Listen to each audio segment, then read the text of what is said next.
শিৱসাগৰৰ ৩৭ নং ৰাষ্ট্ৰীয় ঘাইপথৰ দিচাং ঘাটত যোৱা নিশা পুনৰ এক ভয়ংকৰ দুৰ্ঘটনা সংঘটিত হয়।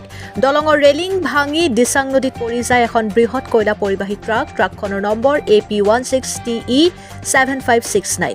প্ৰাপ্ত তথ্য অনুসৰি মাৰ্ঘাৰিটাৰ পৰা গুৱাহাটীৰ অভিমুখে গৈ থকা অৱস্থাত ট্ৰাকখনে নিয়ন্ত্ৰণ হেৰুৱাই দলঙৰ পৰা নদীত পৰে। দুৰ্ঘটনাৰ ফলত ট্ৰাকখনৰ চালক আৰু হেণ্ডিমেন গুৰুতৰভাৱে আঘাতপ্ৰাপ্ত হয়। সংঘটিত ঘটনা অনুসৰি ট্ৰাকখন অতিমাত্ৰা কয়লা কঢ়িয়াই অনা হৈছিল। ফলত অধিক ওজনৰ বাবে ট্ৰাকখনৰ নিয়ন্ত্ৰণ হেৰুওৱা হয়। লক্ষণীয় যে শিৱসাগৰৰ ৩৭ নং ৰাষ্ট্ৰীয় ঘাইপথত ক্ৰমাগতকৈ কয়লা পৰিবাহী ট্ৰাকসমূহৰ অভাৰলোডিঙৰ বাবে দুৰ্ঘটনা সংঘটিত হৈ আহিছে। এই ঘটনাই স্থানীয় বাসিন্দাসকলৰ মাজত গভীৰ চিন্তাৰ সৃষ্টি কৰিছে। ৰাষ্ট্ৰীয় ঘাইপথত এনেধৰণৰ অভাৰলোডিং আৰু নিয়ম উলংঘা কৰা পৰিবহণৰ ওপৰত কঠোৰ পদক্ষেপ গ্ৰহণ কৰিবলৈ চৰকাৰ আৰু প্ৰশাসনক দাবী জনাইছে। শিৱসাগৰৰ পৰা মহিবুল হুছেইনৰ ৰিপৰ্ট, অৰুণোদয় আছাম। যোৱা নিশা আমি পুৱা জানিব পৰা মতে এখন অভাৰলোডিং কয়লা ভৰ্তি ট্ৰাক দিচাং দলঙৰ ওপৰৰ পৰা আহি তলত পৰিছেহি। বৰ দুৰ্ভাগ্যৰ কথা যে দিচাং দলঙৰ তলত ইতিমধ্যে শতাধিক শ্ৰমিকে কাম কৰি থকা অৱস্থাত যোৱা নিশা ১:৩০ বজাত এই কামৰ ক্ষতি হোৱাৰ সমান্তৰালভাৱে দলঙৰ এক বৃহৎ ক্ষতি হৈ ট্ৰাকখন তলত পৰিছে। উল্লেখযোগ্য যে NHIDCLৰ কিছু গাফিলতিৰ কাৰণে যোৱা সময়ছোৱাত যিদৰে কাম লেহেমীয়া গতিত চলাই আছে, তেওঁলোকে সঠিকভাৱে তেওঁলোকে কাম নকৰাৰ কাৰণে এই দুৰ্ঘটনাবিলাক সংঘটিত হৈছে। আৰু অভাৰলোডিং ট্ৰাকে যি সন্ত্ৰাস চলাইছে, সমগ্ৰ অসমৰ বিভিন্ন ৰাজপথত য'তেই যোৱা হয় যে দেখা পোৱা যায়, ৰাজপথৰ ওপৰত বহু সময়ত আমাৰ এই অঞ্চলতো ২-৩খন ট্ৰাক ইতিমধ্যে আমি দেখি পাইছোঁ অভাৰলোডিঙৰ বাবেই এই দুৰ্ঘটনাবিলাক হৈছে।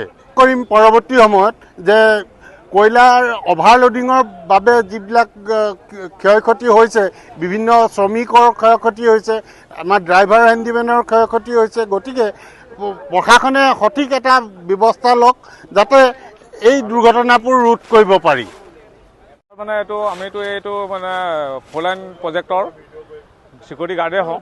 ৰাতি প্ৰায় আমি চিকিউৰিটি কৰি থকা অৱস্থাতেই গাড়ীখন প্ৰায় নিশা 1 বজাত আহি দিচাং দলংখন ভাঙি তলত পৰিছে। আৰু কালি বিশেষকৈ হ'ল কি আমাৰ মানে কৰ্মচাৰীসকলৰ কালি নাইটত কাম আছিলে। ইটোৰ বাবে কিবা এটা মানে অসুবিধাত মানে কৰ্মচাৰীখিনিয়ে কালি কাম কৰিব নোৱাৰাৰ দুখত বহুত ভাগ্য ভাল কাৰণে বাচিছে, নহ'লেতো বহুত ক্ষয় ক্ষতি হয়। আৰু ইটোৰ বাবে আৰু এটা কথা হ'ল কি দলংখনৰ দুয়োটা ছাইডে এনেকুৱা এটা বস্তু দিয়ে যাতে গাড়ীবোৰে স্পীড যাতে কমে, নহ'লে আমাৰ পৰৱৰ্তীত আমাৰ বিপদ আহি পৰিব পাৰে।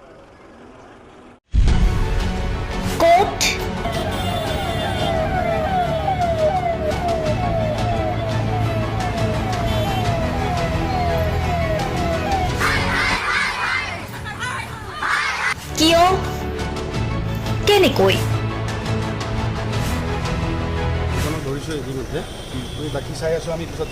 দুৰ্নীতি ৱাইফজনীয়ে কৈছে বোলে এওঁ মোৰ হাজবেণ্ড, আপুনি কোন হে ক'বলৈ এওঁ অবৈধ বুলি?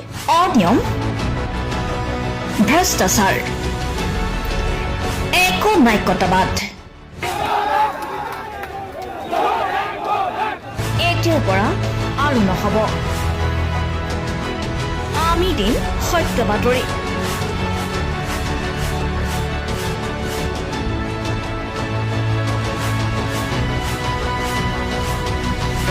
নিজকে সংস্থাপিত কৰাৰ বাবে শুদ্ধ ৰূপত নিৰ্ভীক নিৰপেক্ষতাৰে আমি সাজু। অসমৰ উন্নয়নমূলক যাত্ৰাই আজি এক নতুন দিগন্ত ভৰি দিছে। অসমৰ ৰাইজৰ পৰা আমি সদায় আশীৰ্বাদ বিচাৰোঁ। আমি এনেকৈ যাতে আমাৰ জননী জন্মভূমিক সেৱা কৰি যাব বিচাৰোঁ। অৰুণোদয় অসম, নিৰ্ভীক নিৰপেক্ষ।